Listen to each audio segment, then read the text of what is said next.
Hi everyone, welcome back to my channel. If you're new here, my name's Rachel and I'm a huge Eurovision fan. Tomorrow is the broadcast of semi-final 1 and I'm going to put in my final predictions to who I think is going to qualify and in which order they're going to place, including all the non-qualifiers. This is my personal opinions of how it's going to be. They're not my personal qualifiers or non-qualifiers. This is just my prediction as to who is going to go through and who is not. So let's begin with the country that I believe is going to win semi-final 1, and that is Malta.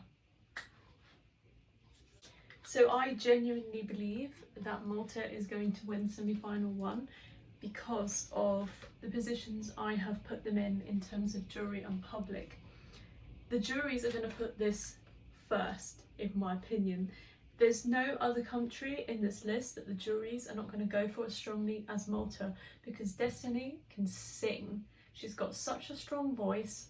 She is just an incredible performer and she has so much confidence for an 18-year-old, and we cannot forget that despite all the criticisms of their current staging and outfits and fashion choices, that's not going to knock them off winning this semi-final, and there's no way that the juries are not going to give this points galore.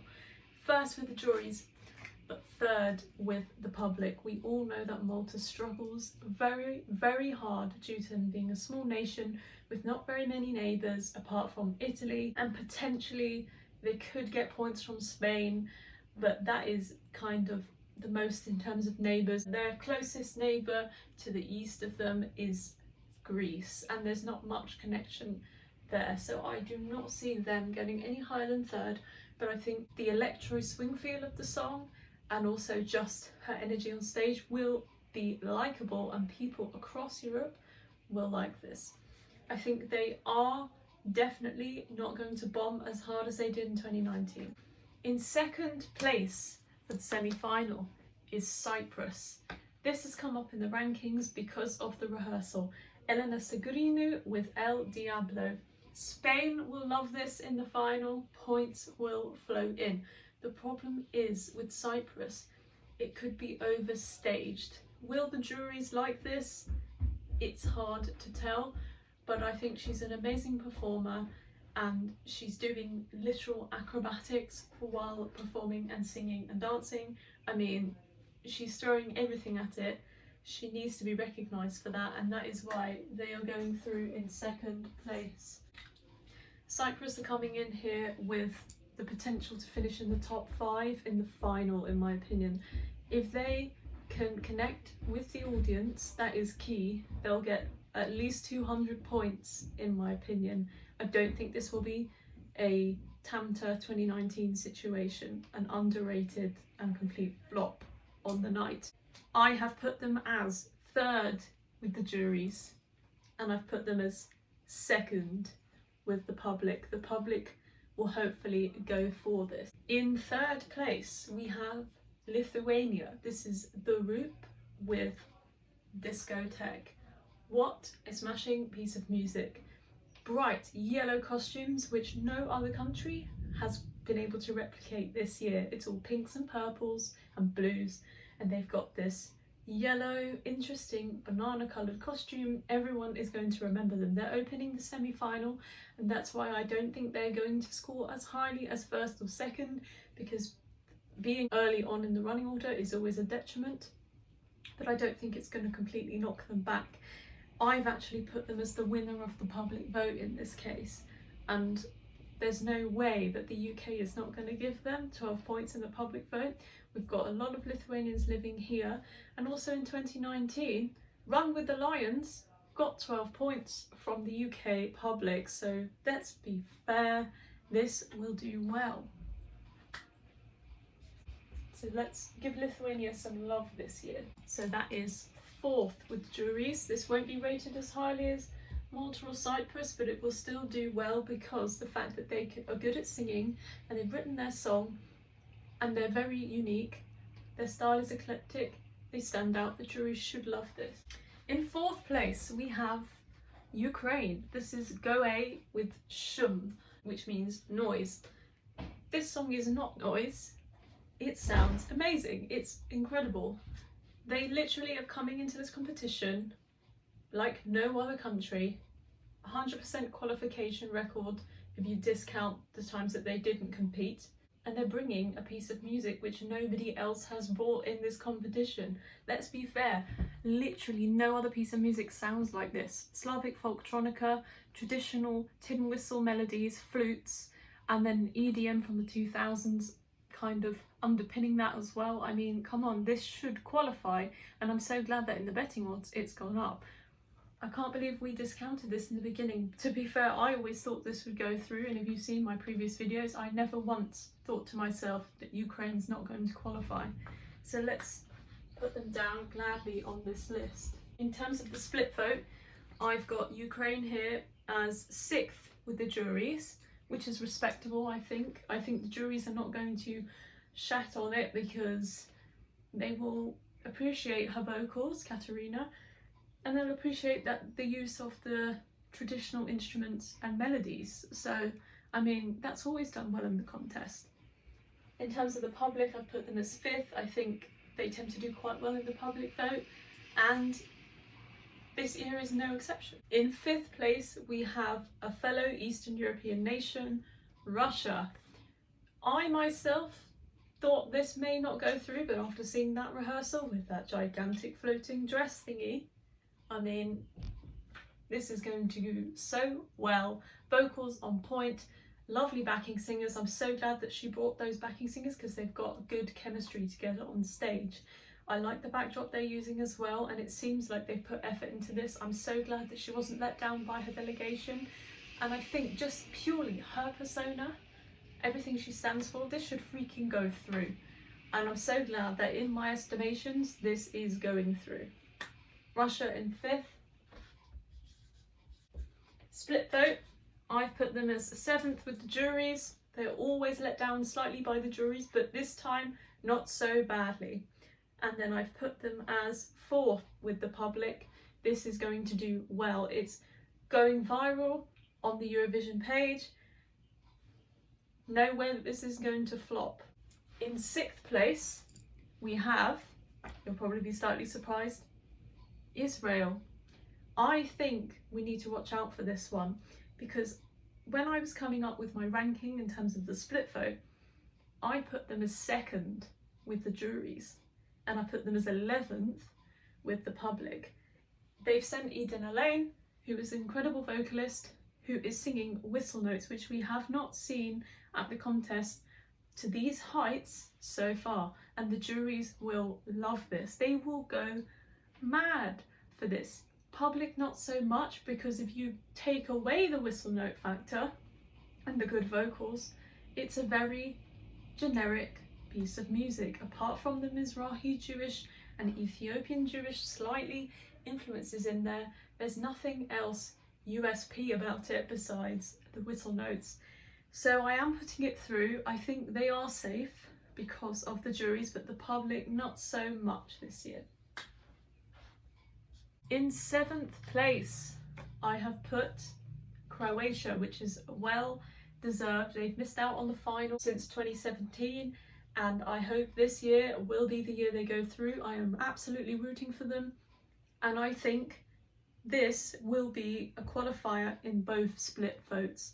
Albina with TikTok, very kind of sign of the times type of song, calling it TikTok, but it's catchy, and I feel like whatever lyrical obstacles that is in there, as an English speaker, I can overcome that, and I can just appreciate the song for what it is. And I think she deserves to be in the final, first and foremost, and it's a good staging as well. The rehearsals were slick, well produced, and they looked great. So I think this will go through. 9th with the juries, because it is a cliche pop song, but 6th with the public, and I'm happy with that. And now, the final 3 spots in this semi-final. In 8th place, of course, Sweden. Now I know for sure they think they're going to be up here, but they won't be. and that is because I've put them as 5th with juries. I think they will like this, but there's better songs, there's better vocalists this year, better stagings. The public will put them in 10th, in my opinion. They're not going to be an NQ with the public, but they will just about make it. And this is probably going to be a year where Sweden needs to really look internally at what they're doing. They're sending the same style of music every year. It's about time they send a female singer. It's been nearly 7 years since Sanna Nilsson took the stage and came 3rd. Come on, Sweden, you need to change it up. You need to do something different, because the days of you winning with your very kind of middle of the road, reflecting the charts music, people are not going to let those songs win anymore. And it's going to be interesting to see how many points they get in the public vote. That is the crucial thing they need to watch out for. But I think it is going through. People have doubted this at times, whether it's going through, but it is going to go through. It's just not going to do very, very well. In 9th place, Azerbaijan. People have been doubting that Fendi may be an NQ this year. I think it's enough to go through. The staging sets her apart because they're exploring Caucasus dancing sounds mixed with a kind of modern pop R&B sort of beat. It's very catchy. She's very charismatic on stage. Dance moves are not slick and polished at this moment, but I imagine tomorrow night they will be better than what we've seen in the clips, and they will get good televoting. I've put them as 12th with the juries because I think the juries will not like this as much as the public for what it is, but I've put them as 9th with the public. I think she will get quite a few points, if not more than 9th place on the night, but in my opinion she will scrape through. But we are going to probably lose one of the female bops this year. And now I'm going to go to my non-qualifiers, switching coloured pens here. So I'm going to start from the bottom up. Now I hate doing this because I think all of these songs and all of the effort they put in, they all deserve to make it to the final. Some of these people have waited nearly 2 years to do this, and it's finally their time. But 6 people, I believe, are missing out this year. I'm sorry guys, I am rooting for all of you, but I have to be realistic.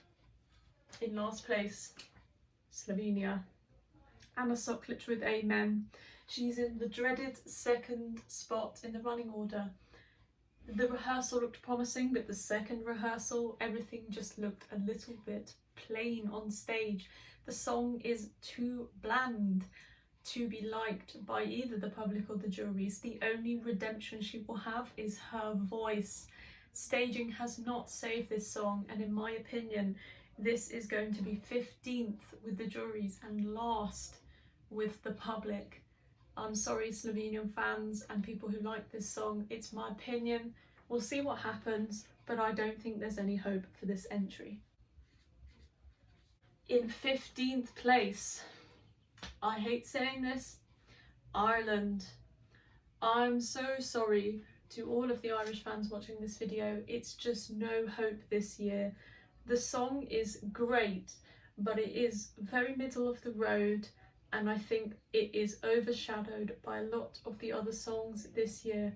The staging looks nice, but I think they've thrown the kitchen sink, which is too big, at the staging. It's too much, and I feel like they've put themselves through a process where mistakes will be made on the night, it will be noticeable, and it's just not looking slick as it should be. At times it comes across as slightly clumsy, and I think that is the fault of the delegation for pushing Leslie too hard with difficult staging. Very ambitious, but I think they just needed a bit more time to tie it all together. So I've put them as, unfortunately, 13th with the juries and 14th with the public. The public may forget this. The staging is the only redeeming factor that could possibly bring this up, but I'm sorry guys, NQ. In 14th place, heartbreaks again, Belgium. So this one is where I have put these as a qualifier in the jury half of the votes in 8th place, but the public will let this down and put it in 15th. It's such a fabulous song. They are so professional on stage. You can tell that they know exactly what they're doing, and it's like they've been doing this for years. I mean, they have. It's like they were born to do this. Unfortunately, I think the song is too good for Eurovision, and I don't mean that in a bad way. I think it's just a kind of song that you have to be like a proper music lover, sitting there appreciating every aspect of it, and it doesn't take 3 minutes to do that. It takes, you know, investment, and I feel like they will be let down here, and I'm sorry, it's going to be another year for Belgium where they're not going through.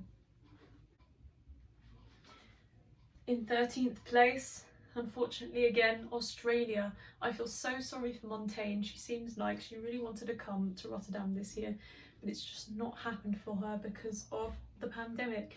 She puts on a great show from the live on tape, from what I've seen and what I've read online, but I feel like the running order has let her down, and furthermore, it's just too eccentric for Eurovision. There's a line that she's crossed in terms of how eccentric it is, where it's probably not accessible enough to the watching public who are casual viewers of Eurovision, and unfortunately I feel like this will be their first year of not going through. In terms of the split vote, I've put them with 10th in the jury half and 13th with the public in terms of sympathy votes, which I feel like she will get a few, but overall it's not going to be enough.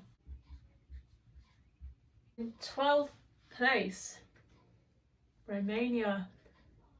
Awful that I'm having to do this. This is my third favourite song of the whole competition this year.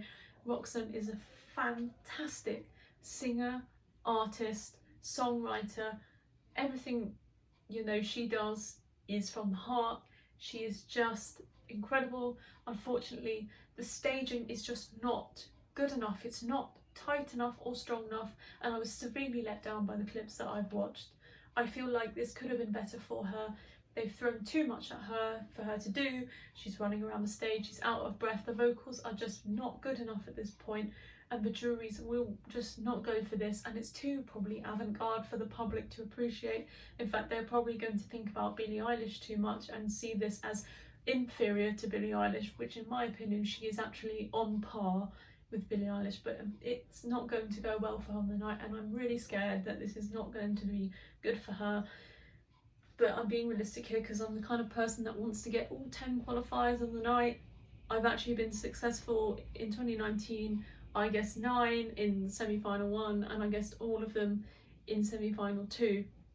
So I'm just, you know, I'm being realistic, and I apologise to the Romanian fans out there. This is a personal qualifier of mine, but in the realistic terms, I'm sorry. In terms of the split vote, this will be 11th with the juries and 12th with the public. And finally, we've come down to the final 2 songs. You're probably wondering why the F word, North Macedonia, has not been called yet.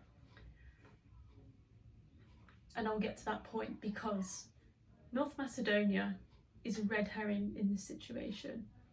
You've got a very bland song with a very good award-winning baritone, Vasil. And you've got a staging concept with which all of the Eurovision fans know from Dotto, Melfest 2020, Bulletproof, which was fabulous staging, which elevated the song. Unfortunately, the viewing public don't know a clue who Dotto is, probably, and they don't know that effect of the disco ball lights shooting out, laser beam effect coming from his chest, which we know is coming. It's simplistic, but it could be effective, and that is why I've put him down in 10th place. It could be a shock qualifier, and I want to be that person who guessed it. But this could come dead last, you know? The reason why I put it in 10th is because I think he's going to be 14th with the juries, but actually 8th with the public, who are going to be wowed by the special effects on the night, and also the fact that his voice is so good. You know, I think this appeals to the older generation, and we will see that come into fruition.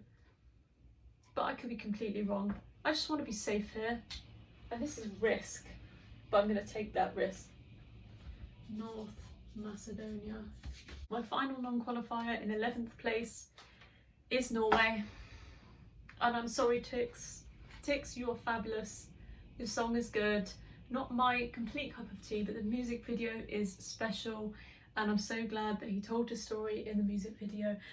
And for that reason, his aesthetic, you know, the staging, the way it's all been presented, this will be a qualifier with the public, in my opinion. I've actually put this down as 7th with the public, and he should, you know, get quite a few points, but the juries will put this dead last because of the vocals. The vocals are not going to be strong enough in their eyes. The staging will be seen as cheesy, especially the costumes. They're not really going to understand the meaning behind it, and they're going to see this as an entry from Eurovision of yesteryear, and for that reason they will probably put this last. And I feel bad saying this because I feel like juries should take a look from a broader view at the artists, what they represent, what they're trying to do, what they're achieving in the contest, you know, if they're groundbreaking as an artist, and I feel like he will be neglected on the night. If this goes through, I will be cheering and I'll be so happy. But if it doesn't go through, it will be because he's in 11th place, and I'm going to take that risk, and I'm going to make a guess at that, and don't kill me in the comments for doing this. There you have it. My 10 qualifiers, which I am freezing as of tonight, ready for tomorrow's semi-final, which I will be reacting to. Please check that out when it's uploaded. Malta, Cyprus, Lithuania, Ukraine, Russia, Israel, Croatia, Sweden, Azerbaijan, and North Macedonia. I hope you guys have a good evening. Thanks for getting through this video, and I will see you tomorrow. Bye.